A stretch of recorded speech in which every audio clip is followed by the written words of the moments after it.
Thank you, Roger, for this kind introduction. Thanks, everyone, for showing up this early.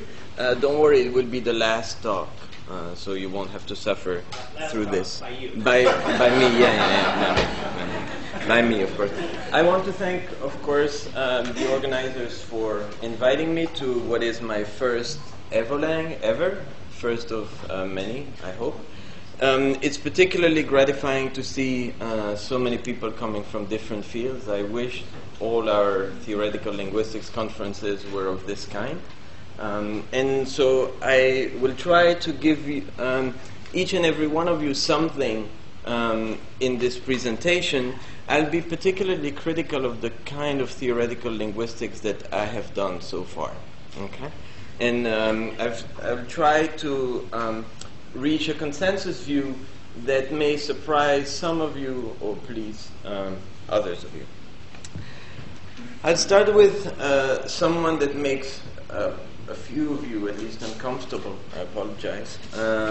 This is Noam Chomsky. I'll start with giving you a bit of background for what's coming up in this talk.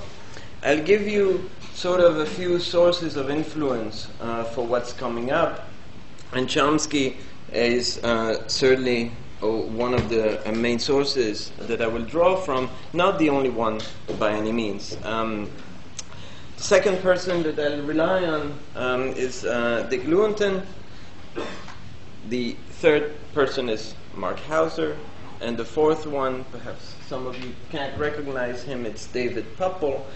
I'll rely on them in this particular order. I had the great fortune to interact with all of them for many years and learn from them.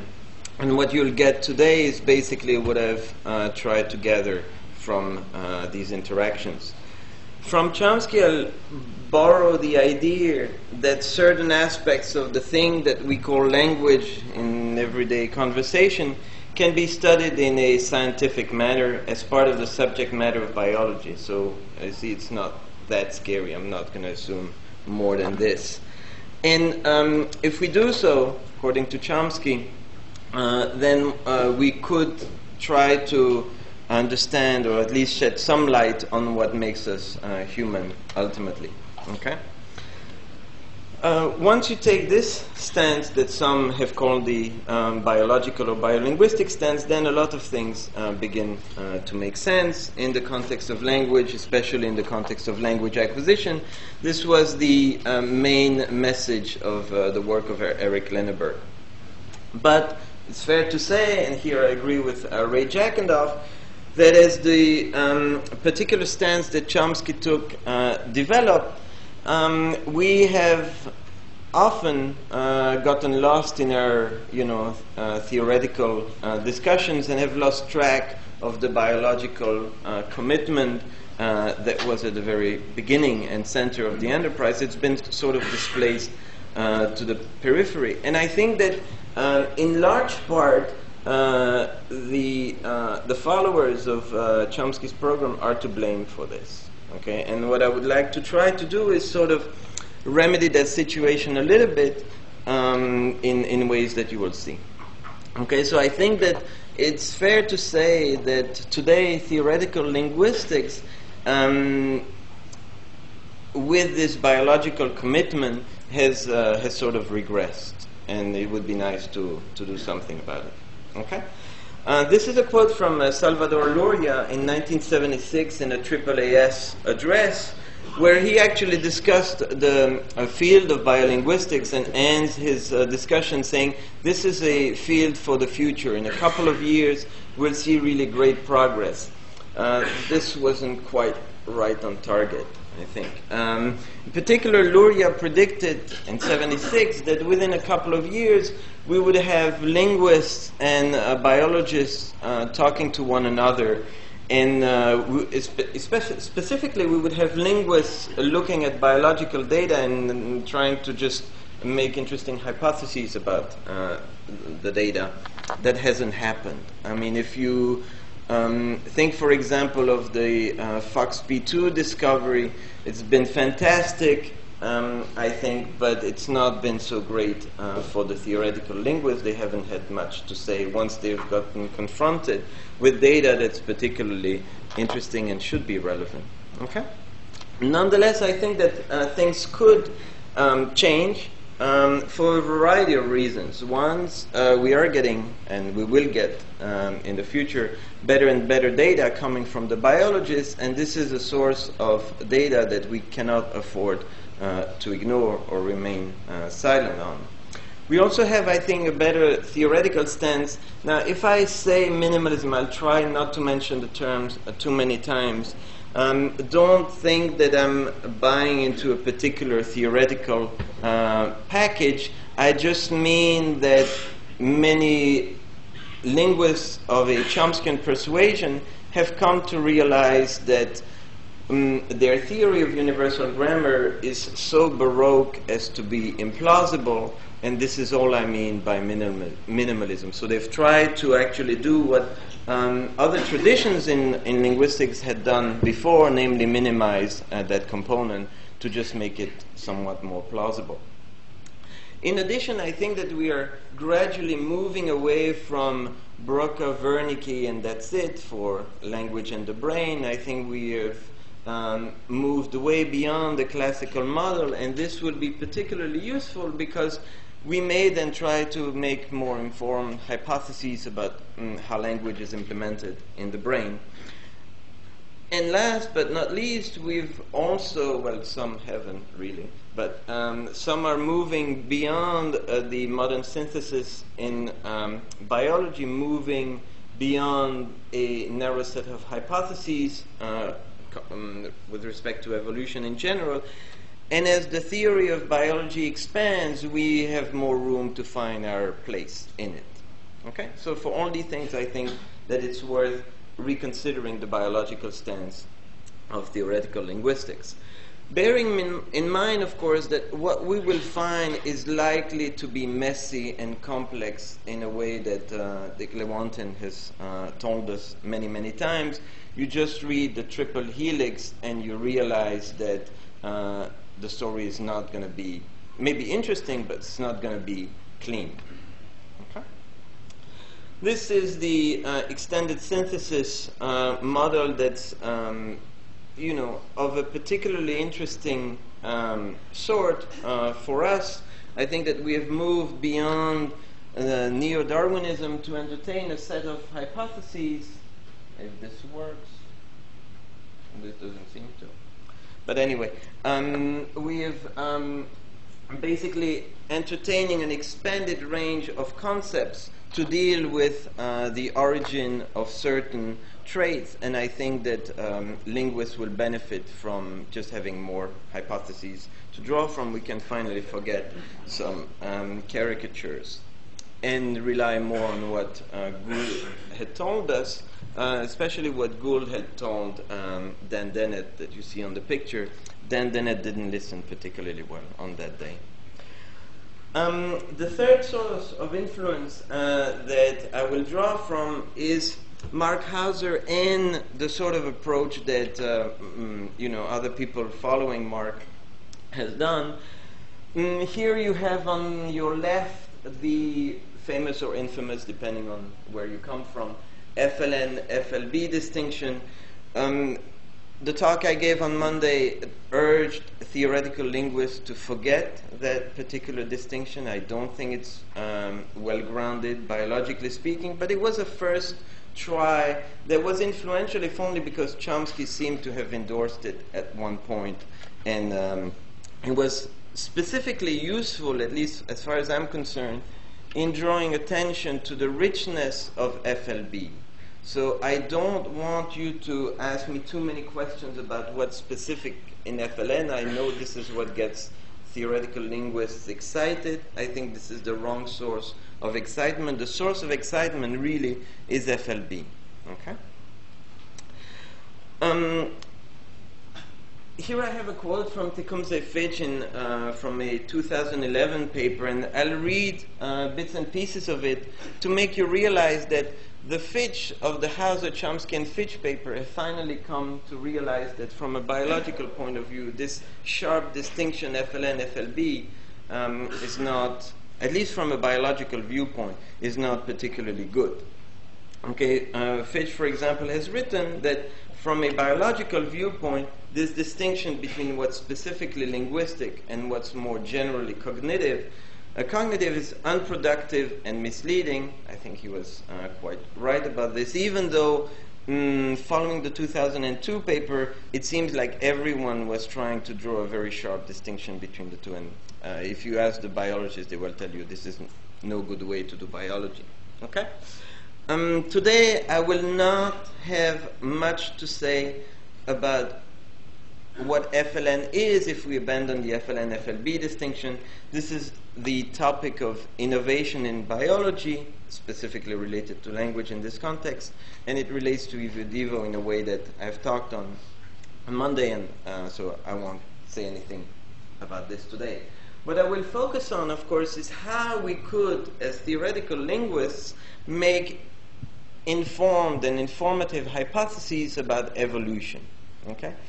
And here you have my friend Gary Marcus waving his hands, repeating that if you want to move from here to there, you have to be careful, because genes build neural structures. Well, even that's not true, but anyway. Genes build, certainly they don't build behavior. I mean, there are a couple of steps in between, say, cognition and evolution that cannot be ignored if you want to make interesting hypotheses. And what I will try to do today is precisely following that advice. That is, I'll first give you a couple of theoretical notions and try to map them onto the brain as we know it. And from there on, ask questions about the evolution of those brain structures, and then see if we can relate those three domains. Okay? And in order to do this, I'll take inspiration from a research program that David Puppel has been advocating. I don't think that it has received the attention it deserves. What Puppel is basically saying, this is an abstract of a recent paper really clearly summarizing what he's after. What David Puppel is urging us is that both evolutionary and genetic approaches to studying the biological foundations of speech and language could benefit from fractionating the problem at a finer grain. And the point shouldn't be to aim at mapping genetics to language, or mapping genetics to phonology or syntax or semantics or whichever field you prefer, but rather to link genetic results to component formal operations that underlie what we've called syntax, phonology, semantics, and so on. And Puppel in particular stresses the fact that these operations are likely to be generic, not specific to language. They are what he calls generic subroutines, and I'll try to make hypotheses in this direction. So the theoretical linguists among you may ask me in the question period, but this is not quite, linguistic. I mean, this is certainly not the kind of specificity that we love to see in the generative literature, for example. And my answer will be yes, that's not that. Okay? All right, let's skip a few more things. And so, a warning, what follows is not going to be the orthodox kind of theoretical linguistics with which I may be associated, but it won't also be the kind of orthodox biology that many people tend to assume, but I don't know of any easy way. Okay, that is, we'll have to both make victims on the biology side and also on the linguistic side. Okay? And part of the motivation, the final motivation that I'll follow, are certain remarks by Chomsky. And this is not perhaps the best quote. This one is more famous or well known. That goes way back to 1965 and 1976, where Chomsky talked about principles of neural organizations that may be even more deeply grounded in physical law. Or he asks about whether we know, in fact he's skeptical about, that, whether we know what happens when, as many neurons as we have are crammed into something the size of a basketball. What happens in this particular case? And I'll address this particular issue because I think that since 1976 we have come to learn more about what could happen in this case. All right. So to make this work, we'll need the most minimal specification for universal grammar. I know many of you don't like the term, but substitute it with your favorite term if you don't like it. But some minimal specification that would allow us to actually make interesting hypotheses about language, have a matching hypothesis about the brain, and then ask about its development and evolution. Okay? The easy part for the linguist, the one that I'll go over very, very quickly, that is, I want you to buy what I'm giving you, and if you don't want to buy it now, you can buy my forthcoming book that's even nicer, is the following. I think that the minimal specification that we'll need, the non-negotiable part, if you want, of specification for universal grammar will need is just this. 3 properties. Don't be thrown off by the jargon. 3 properties that I think will be particularly useful in trying to relate a brain, mind, and evolution. One is, these are standard names. The first one is called the edge property. The second one is called merge. The third one is called the cycle. I'll explain briefly what I mean by these. By the edge property, I mean a very, very boring thing. I think it's actually a bad term, this edge property. But the boring thing I mean by this is that somehow with language, with the system we call language, we have access to atoms of computations. You can call them words. I prefer lexical items. It doesn't matter. But these lexical items have at least one property, the property of being able to combine with other lexical items. That's what I mean by edge property. Okay? That is, they might have certain restrictions, but there is certainly one computational potential they have, and it's the ability to combine. That's what I mean. Okay? I don't want you to think of words or lexical items as little trees with a lot of specifications. That's good for theoretical linguistics. That's not so good for biolinguistics.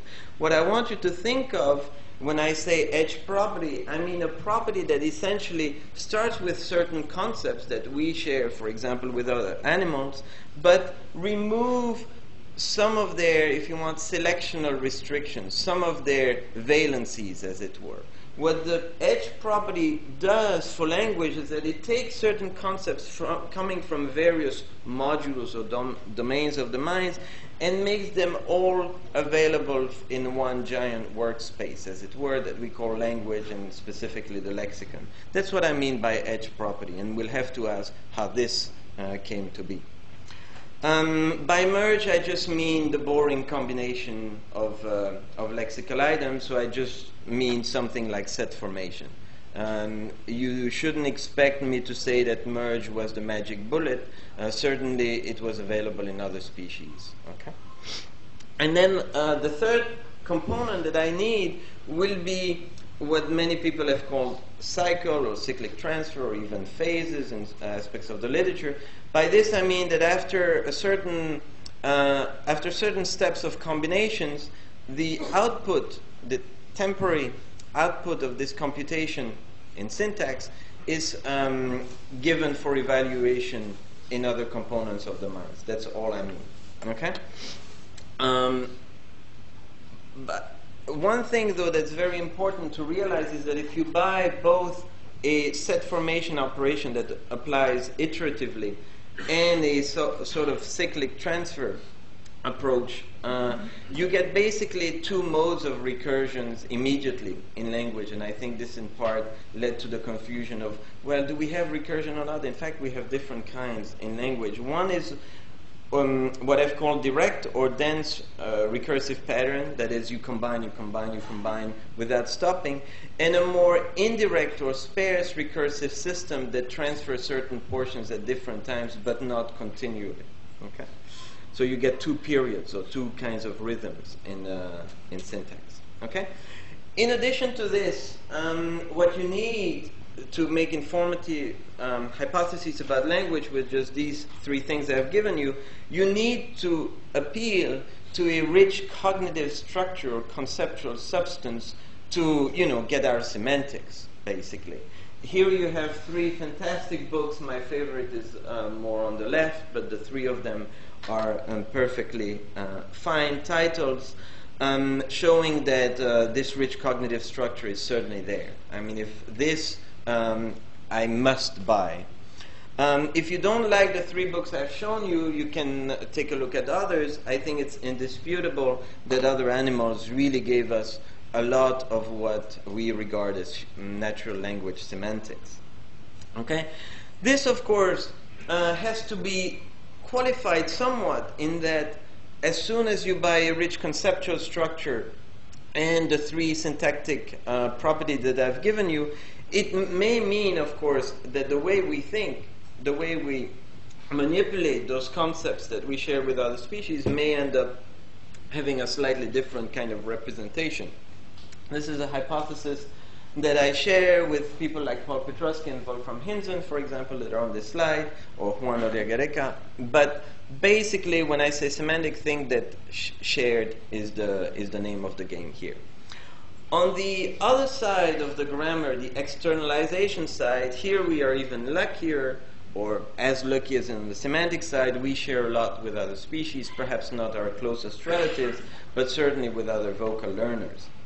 It's actually remarkable that the properties that we are beginning to discover in the context of bird songs map in terms of the Chomsky hierarchy, map exactly on the same point where phonological systems of natural languages map, namely the finite states and not beyond this. Okay, so here you have a couple of here you have the Heinz and Itzardi paper recently published in Science, showing that the kind of complexity we find in phonology, not the same as in syntax, is of the same kind that people like Kazuo Kanoya or Bob Berwick and others have shown is valid for birdsong. So that too is shared. That's something that we don't need extra properties from, at least for natural languages, but it's of course something that we recruit for language.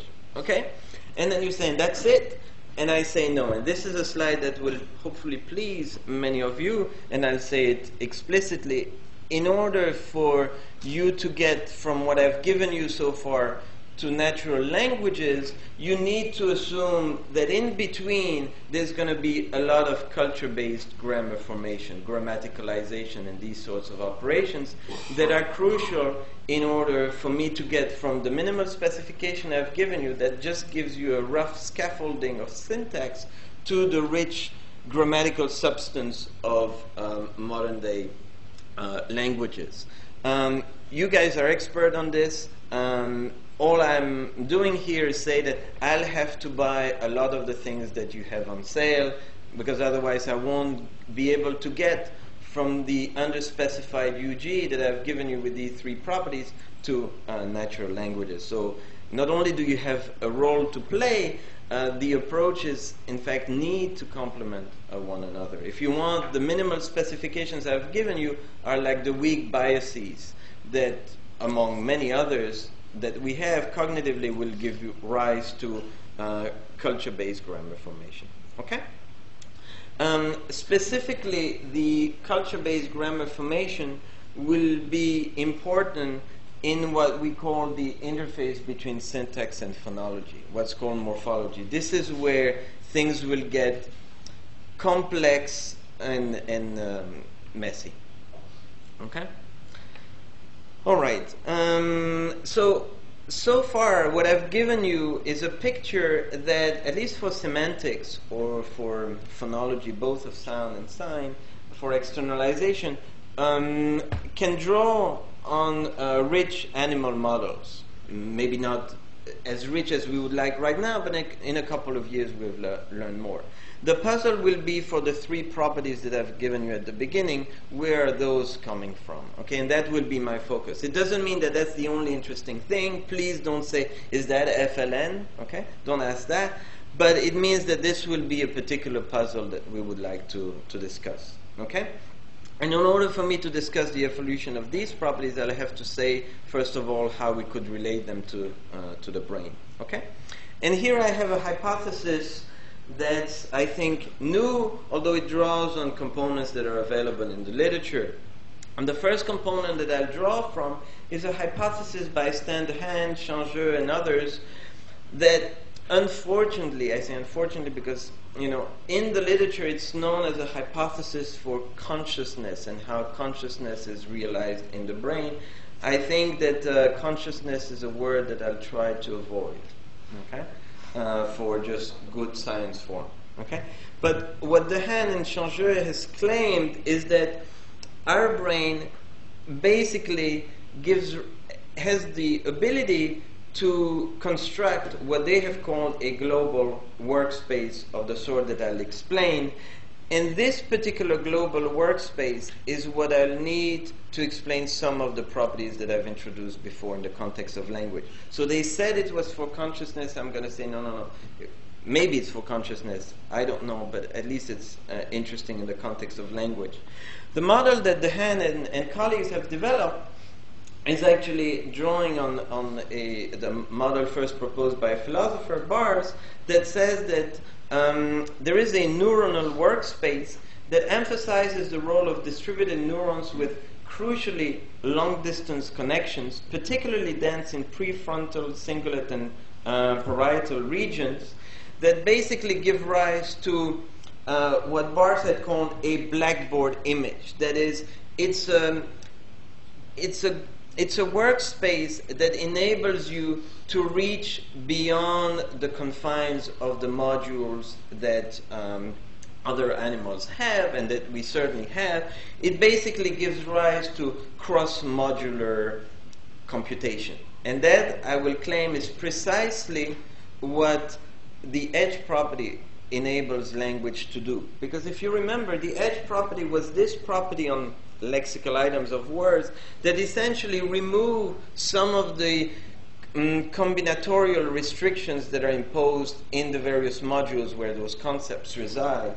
If you assume that if you can turn these into lexical items, they basically become available as part of this global workspace. Okay? And so if you want to explain the edge property, you'll draw on these long distance connections and ask how these came about. Okay?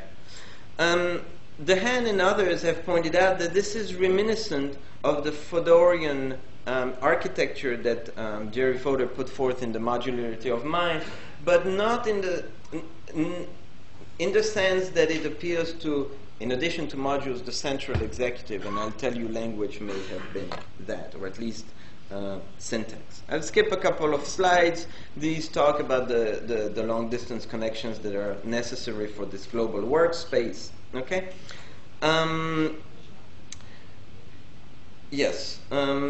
What's interesting is that Dehaene has pointed out that once you have this global workspace available in your brain, you can do a few things that other animals couldn't do. For example, you have modular processors that are now able to exchange information very flexibly. Information can be accumulated across time and across different processors. We can discretize incoming information arising from analog statistical inputs, and we can perform chains of operations and branching.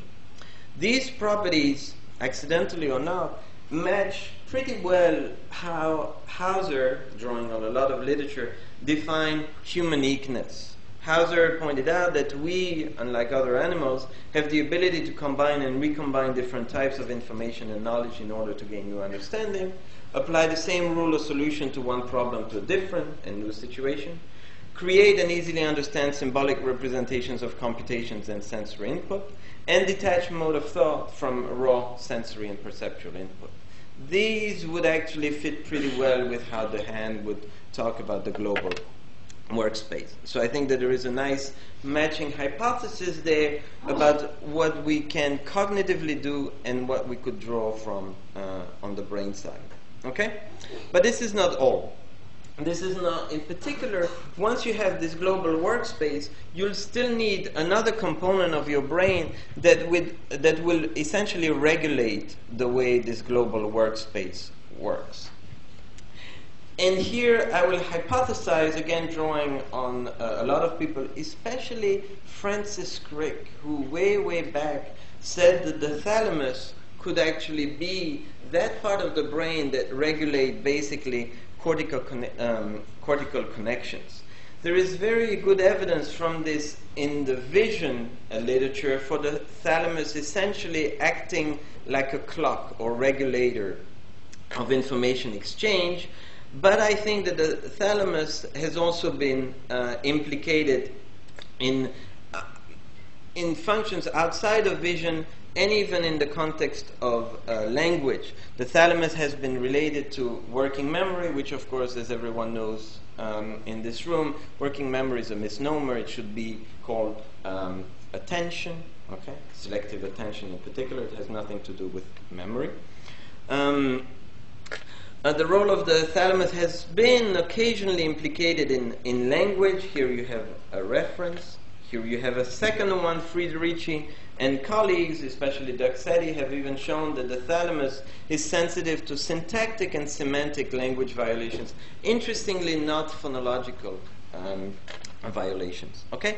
So implicating the thalamus as a regulator for the global workspace may not be too crazy, even though it is not conventional. Okay? Here you have a couple of references for the thalamus acting as a clock. Okay? So far, people might have said, well, this guy has been trying to relate language as the brain, and still he hasn't mentioned Broca yet. So he must have missed something in Linguistics 101. And the answer is, no, I haven't. Well, yeah, I missed a lot of things in Linguistics 101, but not this one. In particular, I think that Broca's region has a role to play, but not the central role that many people often ascribe to it in the context of language. I don't think that it's specifically devoted to language, but it has a role to play, in particular, as part of a circuit that Michael Ullman and others have called the basal ganglia thalamocortical circuit. Note that the thalamus comes up again. More precisely, I think that Broca's area is crucially implicated in turning whatever computation of this global workspace regulated by the thalamus does to basically what is eventually becomes externalized in terms of speech or sign. And people like Peter Haggard have said that Broca could actually be a convergence zone precisely to do this kind of externalization process. Here's a slide drawing from Greg Hickok's work on Broca, showing that actually Broca should be decomposed in terms of the kind of computation it does.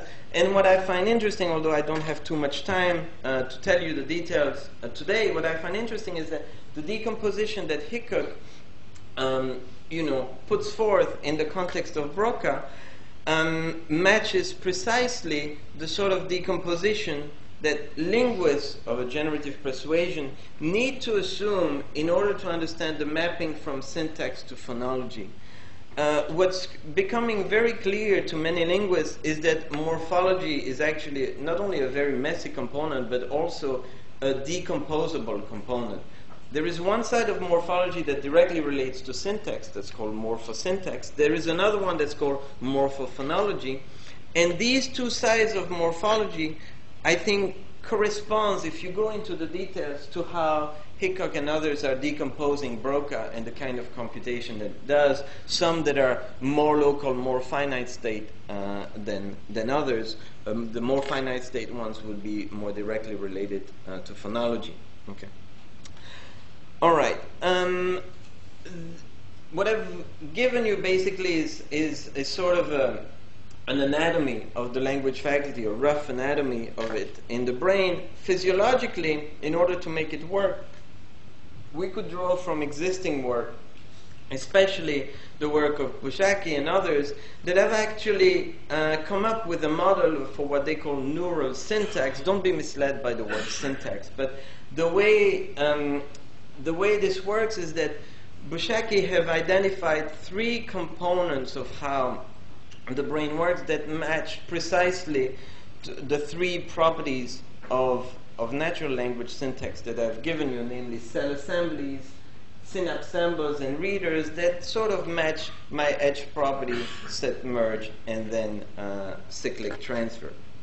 So physiologically, we can actually draw on existing work to make it work. Okay. The question that, of course, people in this audience are asking is that is this kind of architecture that I've sketched evolvable? And I'll give you a couple of hypotheses that I think are currently available and sort of make this story interesting. It's no surprise if I start with telling you that the sort of brain we have is particularly large and complex. Lots of hypotheses about what exactly this means by large and complex. Okay, but what I think is far more important for the sort of story that I want to tell you is not so much the size of the brain, but actually the shape of the brain. That is, size will be a critical component for me to get from mind to brain and to evolution, but far more interesting will be the fact that the human brain, the sapiens brain, has a particular shape that is that makes it even more specific than its size. As you know, for at least given the information that we have, Neanderthals and others really also had a rather big brain, perhaps even bigger than us. But the shape of ours is particularly distinct in a way that will directly relate to some of the things I have given you. So here is a recent synthesis paper published in Evolutionary Biology by two people from the Max Planck Institute that, I'll give you just a slide that shows that more than size, shape really matters for us and should, of course, have played a role in evolution.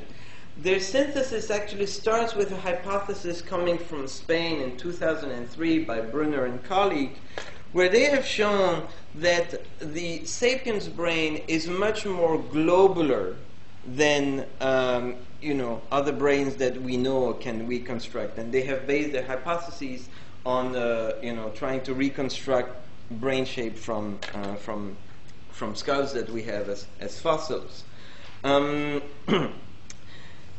I'll give you just one slide out of many I've given you that will make the thing clear. If you look on the left, we have the sapiens brain based on skull reconstructions, and then we have the archaic brain model in our lineage.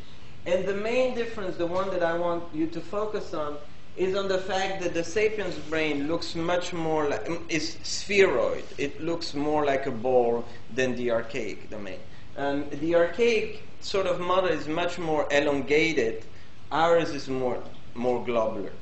And that seems to be particularly salient in much of the literature reviewing this, and this is something that I'll just recruit. If you look at the development of how the brain works, and you compare this with how the brain develops in our closest relatives, there is a stage very early in development postnatally in the context of human brain evolutions where there is basically, as you can see, two curves. The one on the left is for us, and the one on the right is basically giving rise to the archaic brain development model. And this sharp rise at the beginning gives rise to the globular kind of shape that gives our distinctness. This is comparing it with chimpanzees. This comparison, again, the same kind of sharp rise for modern humans. And on the right, in red, you have Neanderthals.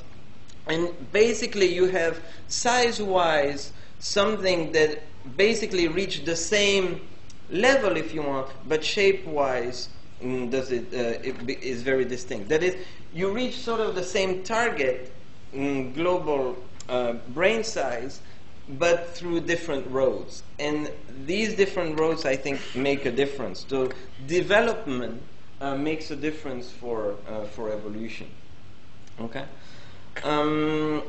So this is another reference showing this. I should say that this kind of new development is not quite neoteny. It seems to have been like a particularly new stage of development that's not found in other species, and this was the sharp rise on the graph that I've shown you.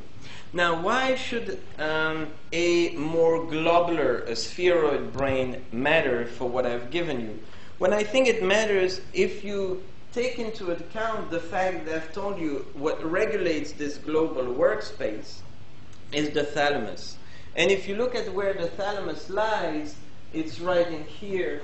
It's right in the middle, basically. It's this subcortical part that seems to be placed in a particularly advantageous location in the context of a spheroid kind of brain. Okay, so here is this thalamus in green, and if you see this, I'm sure that you're thinking of something like this. And it's known that this red point makes all the other points in the circumference equidistant, so equally accessible.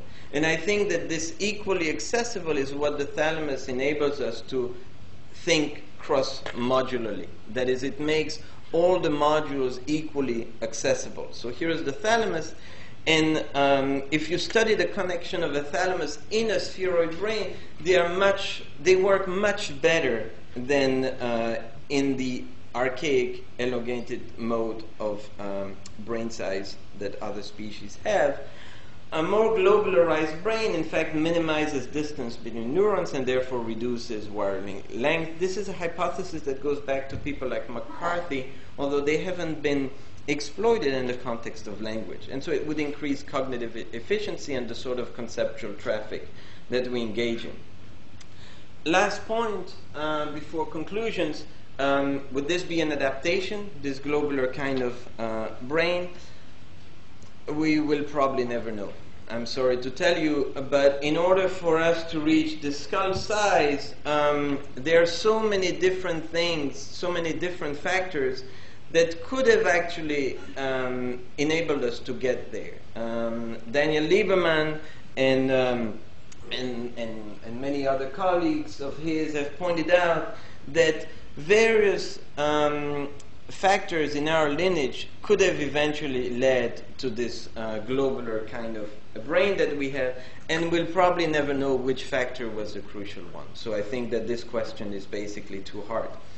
There are many conclusions that one can draw from it, but rather than taking more time, I'll stop here and let you ask questions. Thank you.